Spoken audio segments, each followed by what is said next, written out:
Hello everyone and welcome to my YouTube channel. Today we are going to discuss about how to fix the iPhone maybe too close. Keep your iPhone at arm's length can protect your eyesight.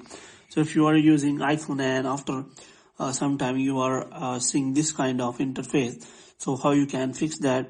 For this, what you have to do, you have to simply watch this video completely. So without wasting any time, let's start the video. So basically it is a feature of screen distance on your iPhone. So if you want to turn it off again, and if you do not want it, then you can simply turn it off. So for this, what you have to do, you have to simply watch this video carefully.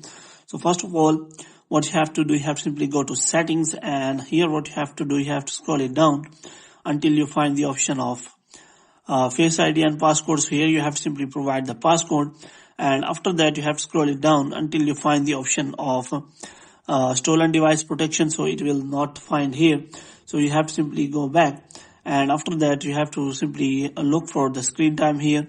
So in screen time you will find the option of screen distance. So as you can see, to reduce the eye strain and the risk of myopia in the children, screen distance will allow you to hold an iPhone or iPad with Face ID at a recommended distance. So if you turn it off, turn it on, then it will ask for you to keep your phone at a specific distance, so that your eyes, children's eyes will not get myopia and other disease related to that. So you have to make sure that you have turned it on. So it will restrict you at a specific distance from the screen, and it will not damage your eyes. So hope you have liked this video. If you get more videos like this, you can subscribe our channel.